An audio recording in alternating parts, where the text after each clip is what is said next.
Square to your Saturday night at 9:20. And for Friday, Graham brings the glamour. It's LaTanya Richardson-Jackson. Samuel L.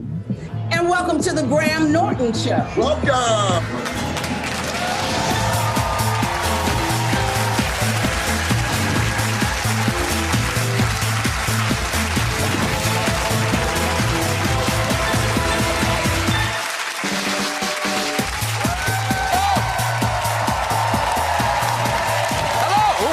We're close there.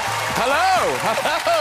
Good evening. You're also welcome to the show. We're still on air. Hey, at least we're still going out, even if no one else is. Hello to the studio audience. Hello. Oh.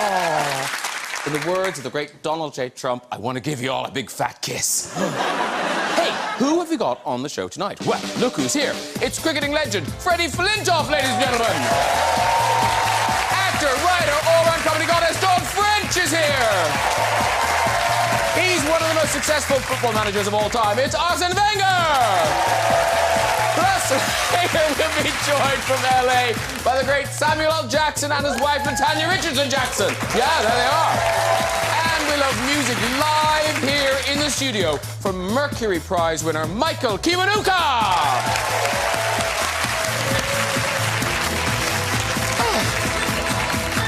Oh, that's all my running around done. I'm now sat. Hello, welcome all. Welcome.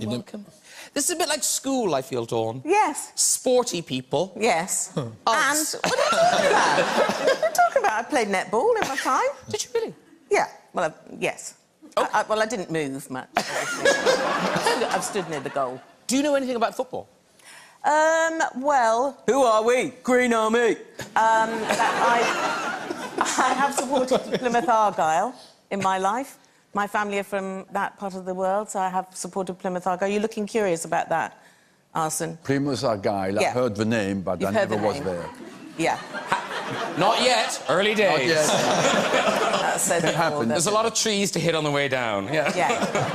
Yeah. Fred, did you watch football? I've started doing... I support Preston North End, and when I was young... All the big hitters. Oh, Plymouth Argyle, Preston... Yeah, I like the way you say your names of teams, nothing. From the audience just like, what? Yeah. But I played football when I was younger, then I didn't get beaten up at school for playing cricket, because cricket was deemed as a posh kid sport on the estate, so I played football, centre-half. You have a size. Oh, yeah. Thanks, Arsène.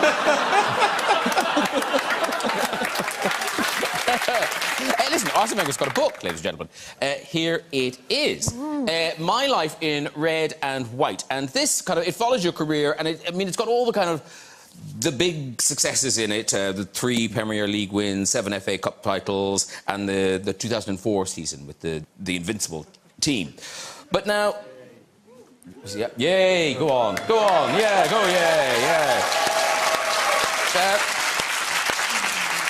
And what strikes me is, though, you know, obviously you've had this really successful career with all these glories, but no kid is running around the playground pretending to be the manager.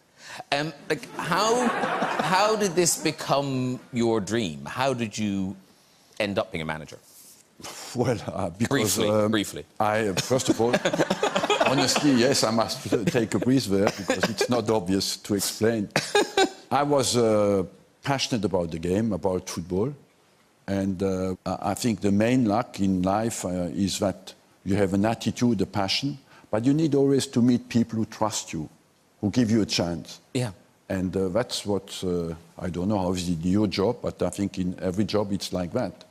You need somebody who tells you, my boy, I think you have some qualities and I give you a chance. OK.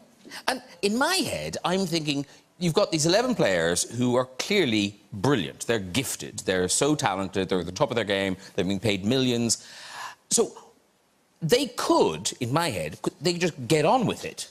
They do sometimes. Yes. So a bad or a good manager, why does it make such a huge difference to a team? Look, first of all, I want just to finish the first question because I was educated. Sorry to rush you. You can cut it off after. What I want to say is I was growing up in a village where was no coach, nothing. At the age of 19, somebody came to see me. I say, you play, you're a good player, come with me. So I had no coach until the age of 19. So there you are playing. Is that you? That's me. Yeah, there you are. And Oh. Wasn't me. Still got it. I'm sorry. But I respected every coach, and I understood that it's quite important to have a coach. And you make a team play through your personality, you know. It is like you give 11 different receipts to 11 different people, 11 same receipts to 11 different people. They cook, it's 11 different meals. Yeah. And that's what the coach is about. You get through with your personality. I don't know why I loved it, but you have basically to add, when people come together, it creates a magic. Sometimes the energy gets together and they go up to a level where it's absolutely fantastic, and it becomes art. The art of flying together, you know, of taking off together. It doesn't last always a long time, but the moments where you feel your team is on that level is absolutely unbelievable. I guess that's why they call it the beautiful game, is it? Yeah, that's because it what is we call beautiful at that level. Because sport can become art. Yeah. And when you got here, one of your ideas was, and it seems odd that it was radical at the time, that you brought in a diet guides and you kind of were trying to control what the players ate. Yeah. That did not go well. No, because I had the global approach of a performance, because when you're performing, you do the visible training, that means what you do every day, practice. Yeah. And then the invisible part of it is what you do when you're not on the pitch. And that means how you sleep, how you eat, how you drink, and how you prepare mentally.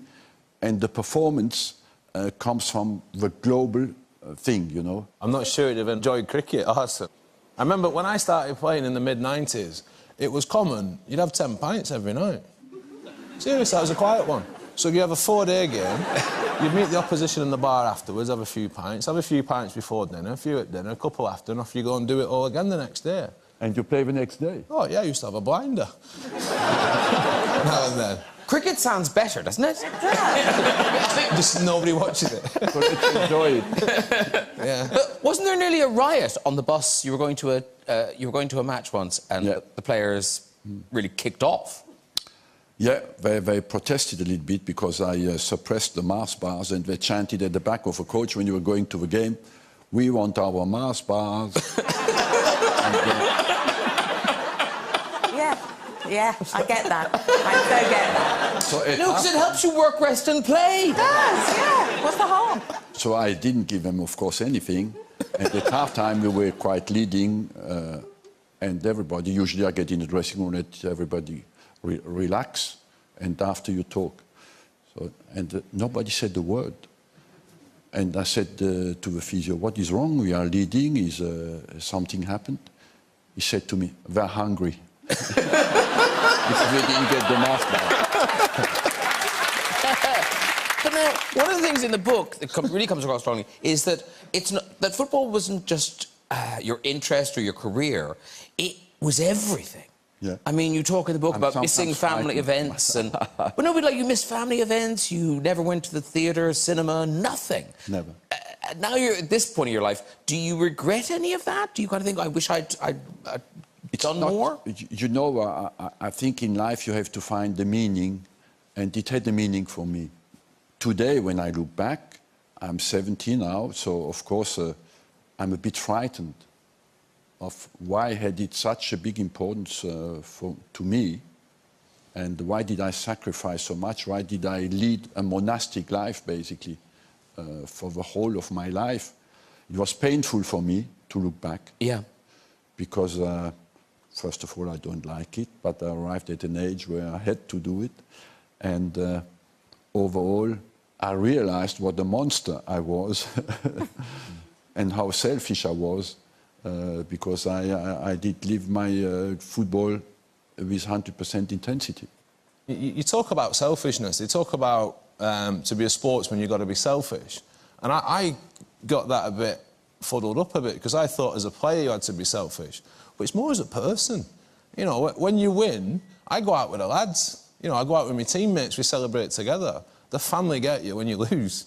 And I used to go home and sulk. I just wouldn't speak. I was a proper sulker if we lost. It'd do me in for days and days until we played again. Wow. Yeah. Were you the same? Would you go home in a foul mood? Terrible. Because, John, I think you're quite good at prioritising your personal life, aren't you? I think so, because I think I would worry if I defined myself by my work. And for me, family is more important than work. But then I have worked with another woman, haven't I, a lot of the time. And so if important family moments are happening, we utterly make it OK for each other to go and do that. When my daughter came along, you know, I stepped back from French and Saunders for a year or so, and Jennifer took over. And, in fact, she covered for me by doing a little sitcom no one cared about called Absolutely Fabulous. And so, you know, she went off and did that so that I could be at home with my daughter, you know, and I covered for her in other ways. But then again, I'm not sure I've got quite that competitive edge that you need to be a sportsman like you guys. I would never... Well, I shy away from it now, like being competitive, because it brings the best out of me. You do Top Gear. You're so competitive in that. But every now and then I forget myself, because it can bring out the worst in me. And it is win at all costs. And I genuinely sometimes don't like myself for that. Honestly, Graham, we are in every man, or even every woman as well, you have the love to win and the hate to lose. Yeah. And in some, the dominance is the love to win, usually the strikers. The strikers make things happen, they are more proactive. Yeah. And the defenders are more the hate to lose. They protect their goal, you know. If you don't get the goal in here, we hate to lose. So. But if you look back on a career as well, you think about all the games you played, the ones that stick out for me are all the losses. The victory is fine, I've got to really think about it, but it's that, I could tell you how I got out in every game, but I couldn't tell you how many runs I scored. Isn't that weird? Yeah, it's a shame you can't reorganise that in your head. Oh, I've tried, Dawn, I've tried. Lost fortunes. Well, listen, Arsène, good luck with the book and your new job at FIFA. My Life in Red and White, it's out now. Thank you very much. Arsène Wenger, everybody. Very good. Right, it's time to go virtual, everybody. Let's connect with Los Angeles and meet Hollywood star Samuel L. Jackson and Tony-nominated actress and filmmaker LaTanya Richardson-Jackson. There they are. Hello! Hi!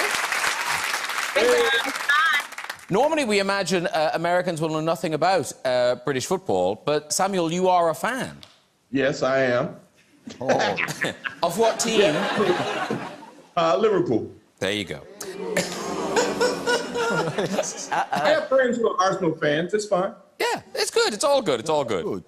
Now, lovely to have you both together on the show. You've been together 50 years, married 40 years, but because of these odd times, is this the longest you've ever actually spent together? We've spent this much time together a long time ago, but once he became famous, no.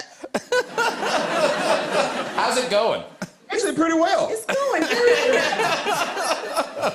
We've adjusted to the new norm. Hey, but then, oddly, all these years, you've only made one film together. And that was quite recent. That was 2004, I No, think. two. Two. Oh, OK. Losing Isaiah and Freedom Land.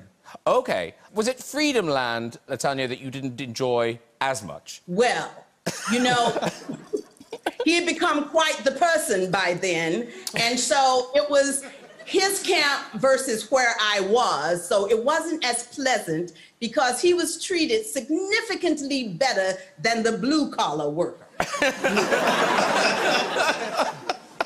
And they didn't cross. They didn't cross each other. And I thought that I could have some input, as I normally do, into what was occurring on that set. And then I was told, what is your number on the call sheet? So I was like, what do you mean? I'm number 9. He said, right, I'm number 1. So zip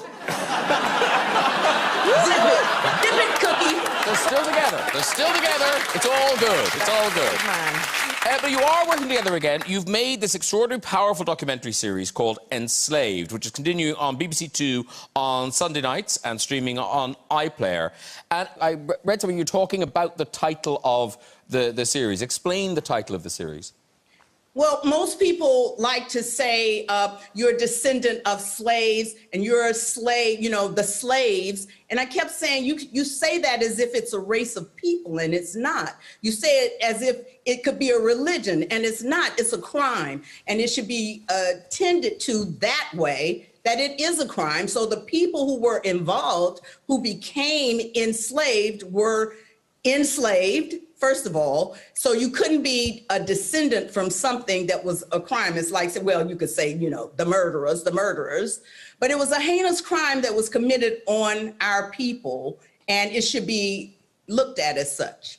And in the series, we see, Samuel, it was your aunt, wasn't it? She did this can I just say, the most beautiful family tree I've ever seen.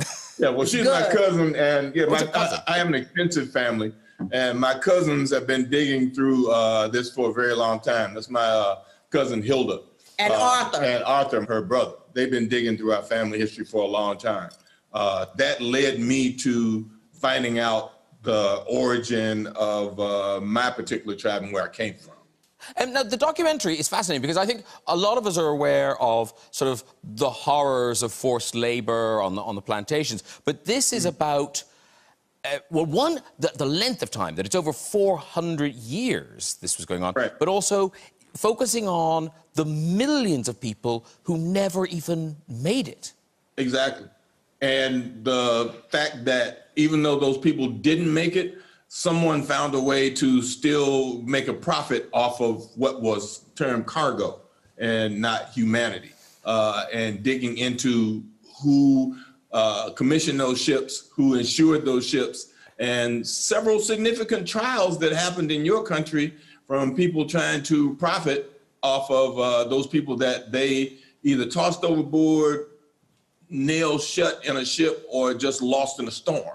And, of course, it's really timely here in Britain. Were you following the events here during the summer with the Black Lives Matter protests and the tearing down of the statues of slave traders? The Colson statue in particular. Yeah, because that sort of ended up sort of in the documentary. Well, it was already in it, which was sort of serendipitous that it had a relation to what was occurring at this time, you know. And yes, we were following it. We were following what was happening around the world. And in London in particular, since that's our partner in Enslaved in the documentary itself. Well, listen, we've got a clip, and funny enough, the clip is also Britain. This is you, Samuel, in Manchester. There's another document that I want to show you. Right, this is the Manchester petition against the slave trade. It's got many thousands of signatures on it, as you can see. And these just would have been ordinary people trying to influence Parliament. There were hundreds of petitions like this that were presented to Parliament, especially in the 1790s and in the years right up to the Act of Abolition. And this is just Manchester. This is just Manchester. All these ordinary people that made a difference. Regular old jobs that are trying to make a difference, just like now. Another thing here is you can see women signed it. I mean, this was an era before women had the vote. What I want to know is, what happened that suddenly got this many people so fired up that the attitude changed and they spoke out? What turned this country to the first European country to abolish slavery? Exactly.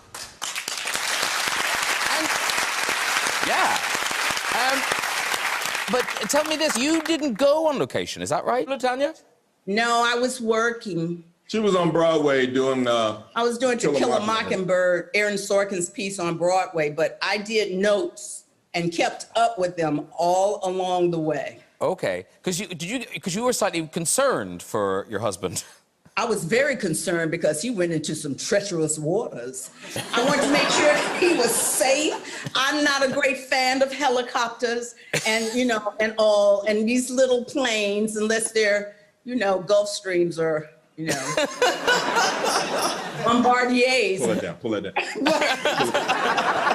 So I was like, okay, how's he traveling? In little boats? I like we're getting an insight into your marriage just in a Zoom chat. But then I said earlier you've been married for 40 years, but oddly, I think I'm right in saying you never proposed, Samuel. Did I? Mix up things. I want to hear this story.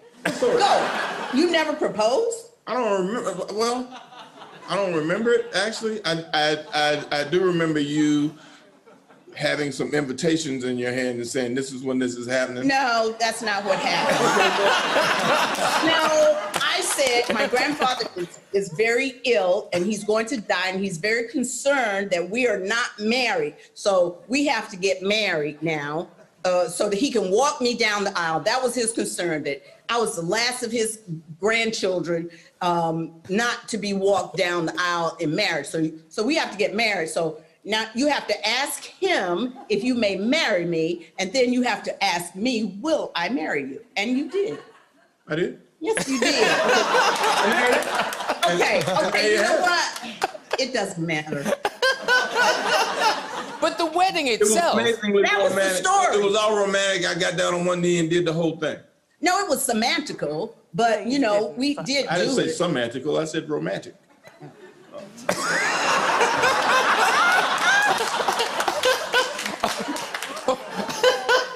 You'll get through this. You'll get through this. You'll get through this. So much time I needed that issue to deal with later on today. Listen, guys, it's been so lovely to chat to you. I've enjoyed it so much. One of the best Zoom chats I've ever had. Yeah. Thank you. Mr. and Mrs. Jackson, everybody. Bye-bye. Good night. Thanks, guys. Thank you. How nice are they? That was like a proper married couple. Yeah, they're probably spiky. They've been together a long time, and they've been in that room a long time. Yeah. It's like a Zoom call I have with the wife as well. I can speak when I'm allowed. Can I just say, Dawn, I think I was very discreet. How do you mean? Well, I didn't mention to Mr. Jackson that I have played him. Yes. Yes, I have. We've got a picture of you and Jennifer. There you are in your version of Pulp Fiction. He'd have loved that. He'd have loved that. I regret it now. Now, it has been 5 years, but the wait is over. Dawn French has written a new novel. It's called Because of You, and it is out now. Book out now. Cover. Yes. Plug, yes. plug. You're really Because of you. Yes. Yeah, because of you. Because of you. So it begins New Year's Eve, 1999.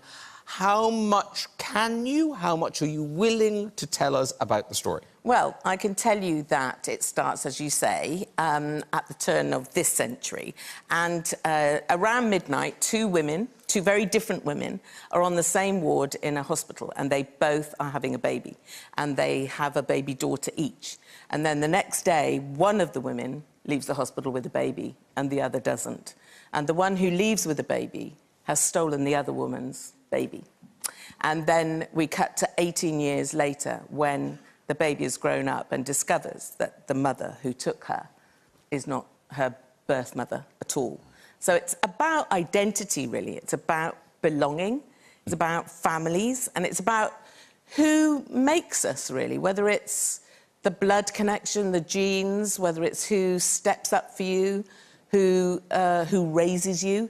You know, is that what we're made of? I'm interested in those things about belonging and family, and that's what I wanted to write about.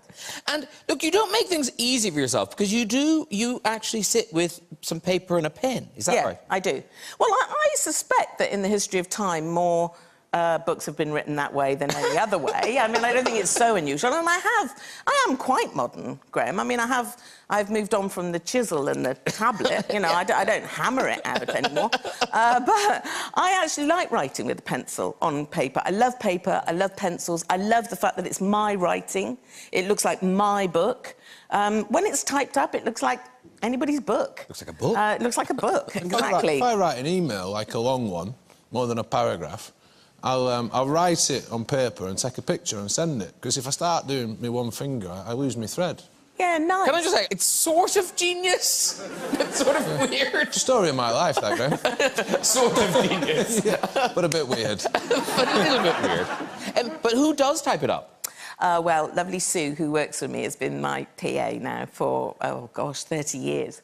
And does she have input? Does she have input? Does she kind of go, oh, I no, like that bit? well, not really, but she is the first person who sees it. So for me, and you will know this from writing novels, that, you know, the first person who actually reads it is important. You know, I will ask her questions and say, do you think you know what's going to happen next, or do you think that character's working, or whatever? So I do ask her, but she is the only person I ask other than my editor. But in terms of getting feedback, you've got a new podcast with lady you mentioned, Jennifer Saunders. Yes. You were talking on there about things you've had from fans. Feedback from fans. I say fans. Yeah. I mean, they are, I mean... What are they like? Why do people take the time to write you a sort of complaining letter? There's a couple of them here. Do you want please, me to hear them? This is one that somebody wrote to me. Dear Dawn, last Monday, the 12th of March, for my birthday, at my request, my husband brought me to the Shaftesbury Theatre to see your show. I have to tell you that we were very sadly disappointed. Your television performances, along with Jennifer, have always been so funny and genuinely humorous. Real skill and professional work. Last Monday, we were subjected to copious amounts of bad language and smutty humour. Not material for a healthy, growing reputation. I think you have to agree that the musical input was awful. The show was foul. Pathetic, really. In total, you were on stage for 1 hour. We were in the theatre for over 2.5 hours, and there was a half-hour interval during which we were subjected to loud, corny pop music. To top off this disaster, we paid £15 per ticket, and we had a difficult journey to the theatre costing £10 each, which all came at the end of a hard day at work. Please think about the way your career is going.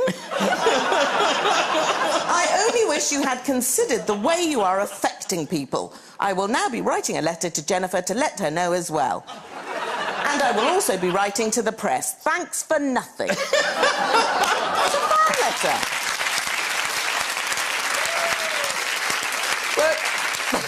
But you guys must know, because sports fans are brutal. I mean, I've heard you talk about how, like, when you go to the pub, everyone is a cricket expert. Everyone knows, don't they? Everyone knows what you should have done. You must find it as a football manager. I find it staggering.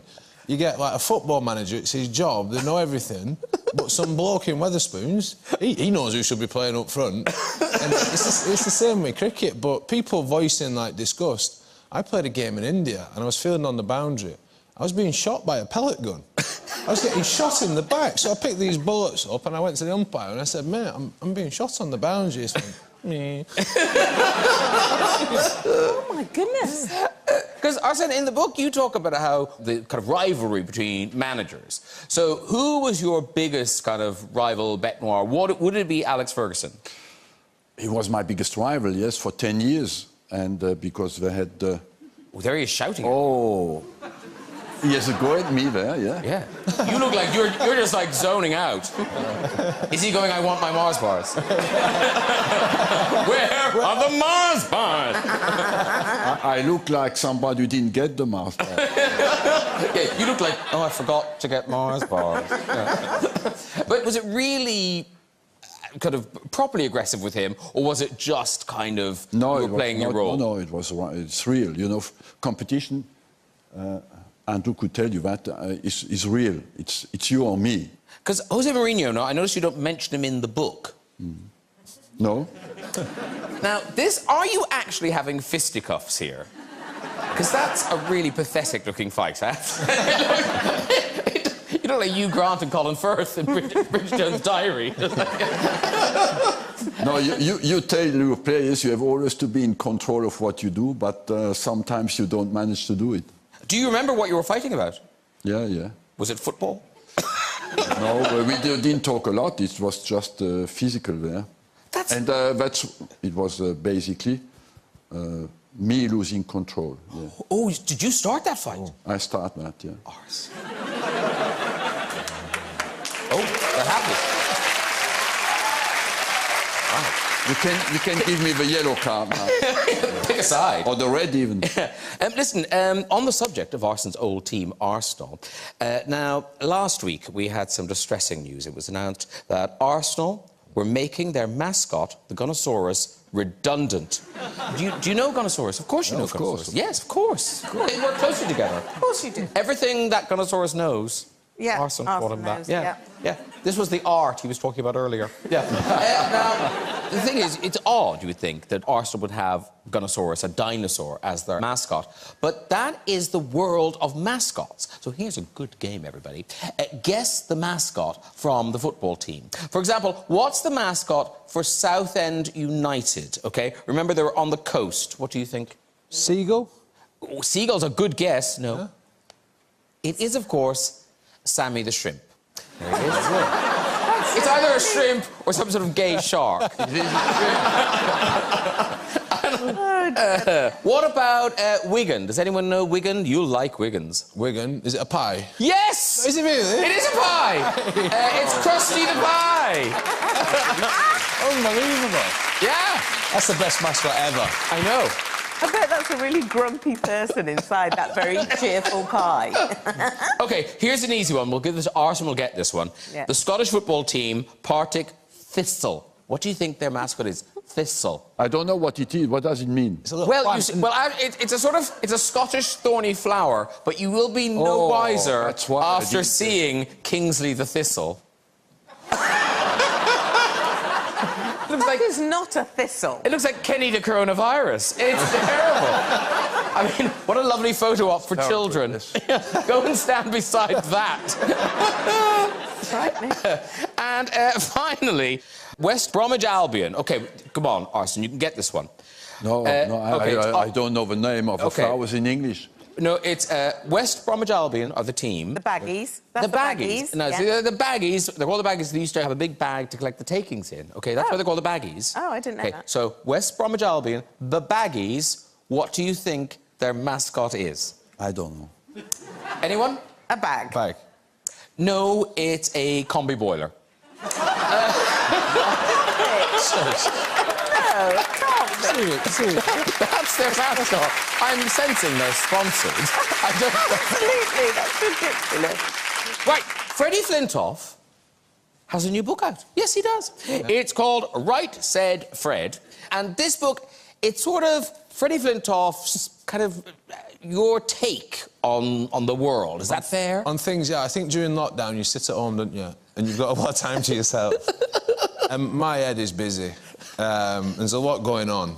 And you look at social media and everyone's got an opinion on everything, telling you how you should do things. And rather than that, I thought I'll just put it in a book. And it's a bit of a mixture of stuff, from sport to Top Gear to social media to everything. There's a lot of things that have got on his wick. OK. Yeah. You're not a fan of the virtual house party? No. No. How many have you been to? Well, everyone started, didn't they? There was a house party where people speak. There was Zoom where you get meetings and quizzes. And I did a couple, and then I realised, actually, after the second week, there's like a screen full of people I don't speak to anywhere. Why am I on Zoom with all these people I don't really know? So what I used to do was I used to sit really still and pretend I'd frozen. So it'd be an excuse to log off. That's a good trick. Good trick. I don't like the telephone anyway, never mind. And having to see people all the time, I don't get it. No, and also, when people invite you to those things, it's very hard to explain why you can't go. Yeah, due to lack of interest. Well, you can't go because you don't like it. Yeah, I don't like you. I don't want to see you. See, I'm going to ask you this, Arsène, but I imagine... Did lockdown affect you in any way? I feel like you're so zen. I am. That lockdown... You hardly noticed lockdown. No, I didn't notice too much. I'm opposite to Andrew. I was a lot on Zoom and meetings. Did you ever, during lockdown, just sort of stay in your pyjamas and watch a box set and eat chips at all? No, I structured my days like when I was working, you know, get up early, keep in touch, read or call friends or work, because we didn't close at FIFA. Is he a robot? Do you think he's a robot? I'm rethinking whether we'd make a good couple.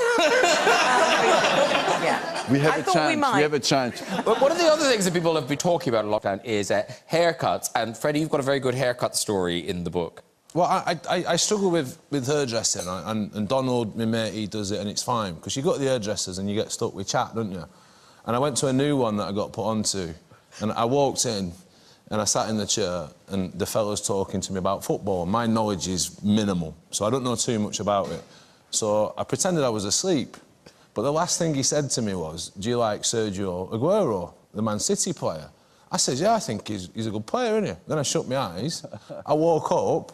He'd done his haircut. I got this line in my head down. I'm 40-odd years old. I've got a line in my head. You've got a picture of it. So you had this haircut. I was like that. I'll tell you what. Thank God I decided I didn't like Bobby Charlton.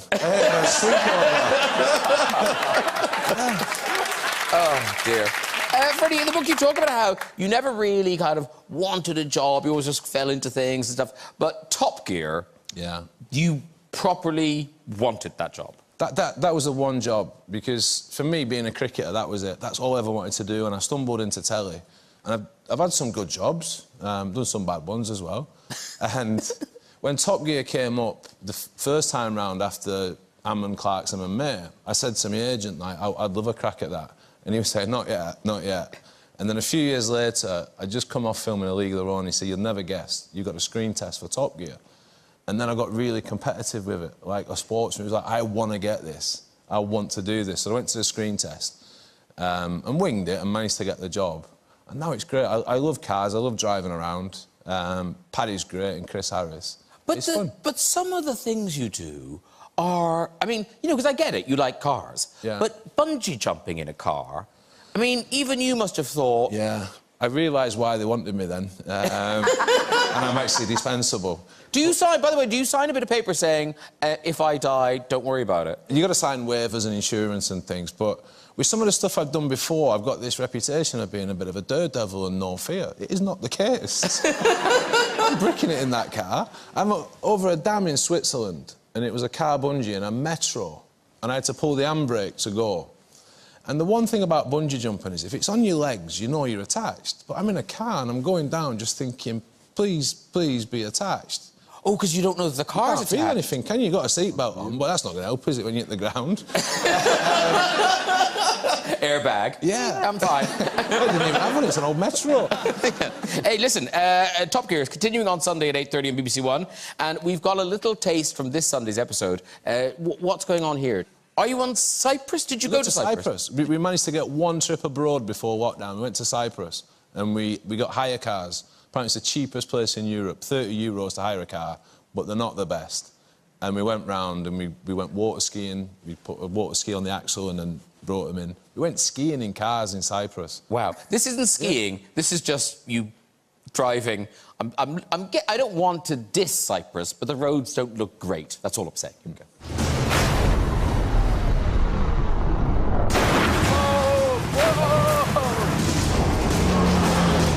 Chimney's here! I can see the chimney! Oh! Oh! Come on, buddy!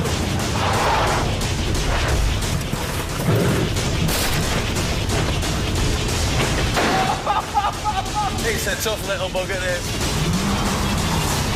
Got me. Need a bit of flap. Here we go! Shot!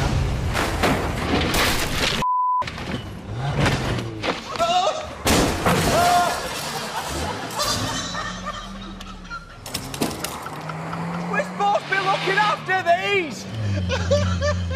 Front of your car's taking a battering, mate. A few £100, I reckon, Pab. Good fun. OK, it is time for music. Fresh from winning this year's Mercury Prize, he's here to perform his latest single, Light. Please welcome Michael Kiwanuka. Gorgeous. Michael Kiwanuka, backing singers, keyboardist, come on over, Michael. That voice, absolutely gorgeous. Thank you so much, sir. Thank you. Have a seat, have a drink. You've earned it. Very good. Michael, Freddie, Arsène, Dawn. Hi. And good news, football fan. I am. Bad news. Yeah. Bad news is I'm a pretty big Spurs fan. Oh. Yeah. I was going to say sorry. Can you get away a bit more? Yeah. This is not socially distanced enough. Even if you don't support the right team, your music is great. Oh, thank you. Thank you. That's beautiful. It's true. That's why he's the manager. That's why he's the manager. Listen, that beautiful song is off the Mercury Prize-winning album, Kiwanuka, which is so good, this album. Yes. It was so... We were sitting here, and I was listening to you, but I was looking at the audience, sat as oddly as they are with their masks on, and you could tell they were just like, oh, look, it's a live person singing to us. Yeah. What's it like for you, being back in front of the audience? It's amazing. You forget, you take things for granted so much, and it's my job to play music, to play with people. It became so normal. You're like, oh, yeah, just playing music with musicians, my friends, and then you can't do it. And so it feels incredible, and it feels like something where you think, I never want to moan about my job. If anyone hears me moan about my job ever again, you should punch me, because, it's the best job in the world. But it feels so good to be able to play again and perform. Arsène will punch you. Yeah, he's fine. Yeah. He'll punch you now, and you can put it in the bank. Yeah. Well, listen, Michael, congratulations on the Mercury, and thank you for that lovely, lovely performance. Michael Kiwanuka, everybody. Thank you.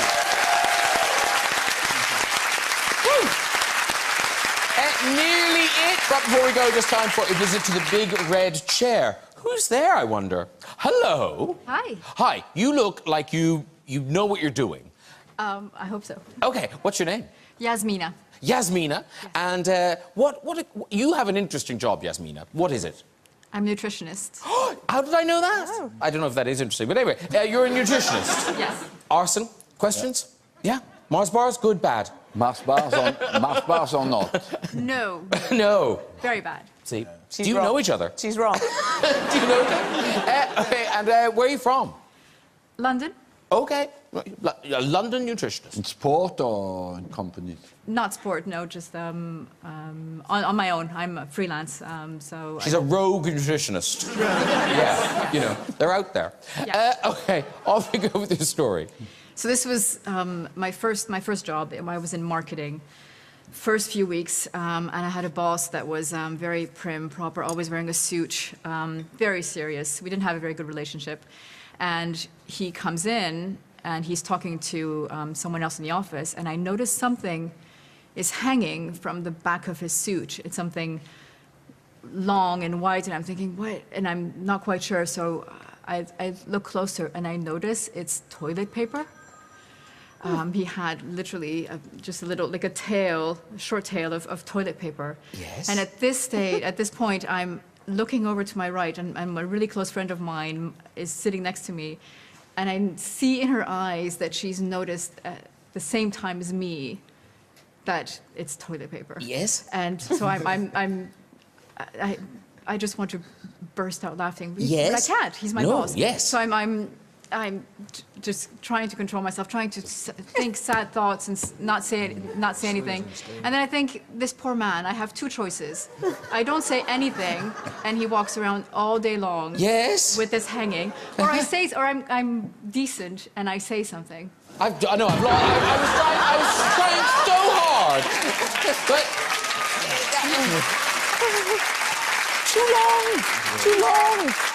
OK, that really is all we've got time for. If you'd like to have a go with the red chair yourself and tell your story, you can. Just contact us at the website that's on your screen right now. Please say thank you to all of my guests tonight. Michael Kiwanuka! Freddie Flintoff! Dawn French! Arsène Wenger! And, of course, Samuel and LaTanya Jackson. Join me next week with singer-songwriter Sam Smith, actor Stephen Mangan, comedian Marwan Rizwan, Oscar winner Matthew McConaughey, and music icon Bruce Springsteen. I'll see you then. Good night, everybody. Bye-bye!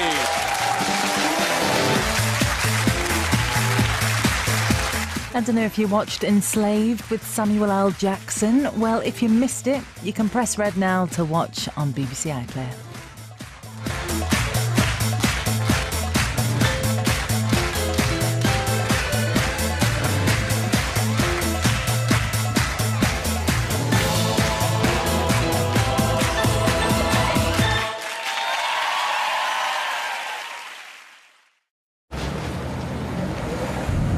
don't even want to speak very long.